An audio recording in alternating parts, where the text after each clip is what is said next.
आज तक ताइवान को ऑफिशियली कई कंट्रीज इंक्लूडिंग इंडिया एक इंडिपेंडेंट कंट्री ही नहीं मानती है, लेकिन फिर भी ताइवान का अपना प्रेसिडेंट है, अपनी आर्मी है, अपना पूरा कॉन्स्टिट्यूशन है।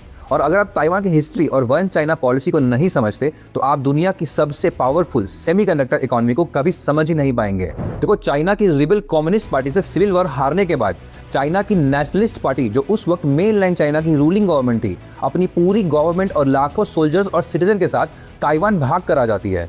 एज पर रिपोर्ट्स लगभग 12 लाख से ज़्यादा लोग अपनी गवर्नमेंट के साथ मेनलैंड चाइना छोड़कर ताइवान की छोटी से आइलैंड में माइग्रेट कर जाते हैं। हिस्ट्री में किसी भी गवर्नमेंट के साथ होने वाला सबसे बड़ा पॉलिटिकल मास माइग्रेशन माना जाता है।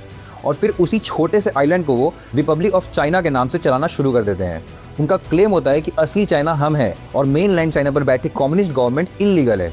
लेकिन इधर मेनलैंड चाइना में माओ जेडोंग की कम्युनिस्ट पार्टी भी पीपल्स रिपब्लिक ऑफ चाइना बना देती है और वो भी खुद को चाइना की इकलौती लीगल गवर्नमेंट बताने लग जाती है। यानी एक ही चाइना लेकिन दो गवर्नमेंट्स, और दोनों ही खुद को असली चाइना बता रही थी। अब सबसे बड़ी प्रॉब्लम चाइना के अंदर नहीं बल्कि दुनिया के लिए हो जाती है कि आखिर में असली चाइना माना किसे जाए। अब क्योंकि ताइवान की गवर्नमेंट ही पहले पूरे मेनलैंड चाइना की ऑफिशियल गवर्नमेंट थी, इसीलिए दुनिया के कई देशों ने कुछ सालों तक तो ताइवान को ही चाइना की लीगल गवर्नमेंट मानती थी। लेकिन 1971 में सब कुछ उल्टा हो गया। यूएन ने चाइना की ऑफिशियल सीट ताइवान से लेकर बीजिंग को दे दी, और इसका एक प्रैक्टिकल रीजन भी था। मेनलैंड चाइना में उस वक्त लगभग 80 करोड़ से भी ज्यादा लोग रहते थे, जबकि ताइवान की पॉपुलेशन सिर्फ 1.5 करोड़ के आसपास थी। दुनिया के लिए इतनी बड़ी इकोनॉमी, इतनी बड़ी पॉपुलेशन और इतने बड़े मार्केट के साथ रिलेशंस बनाना ज़्यादा इंपॉर्टेंट था। इसीलिए धीरे धीरे एक एक करके ज़्यादातर कंट्रीज़ ने बीजिंग के साथ डिप्लोमेटिक रिलेशंस बनाना शुरू कर दिया और ताइवान इंटरनेशनल लेवल पर अकेला पड़ता चला गया। लेकिन आज तक ताइवान ने इसके बाद भी खुद को कभी सरेंडर नहीं किया। आज ताइवान का अपना प्रेसिडेंट है, अपनी आर्मी है, अपनी करेंसी है और यहाँ तक कि अपना पासपोर्ट भी है। यानी ग्राउंड रियलिटी में ताइवान आज एक इंडिपेंडेंट कंट्री की तरह फंक्शन करता है, लेकिन ऑफिशियली वो एक कंट्री ही नहीं है।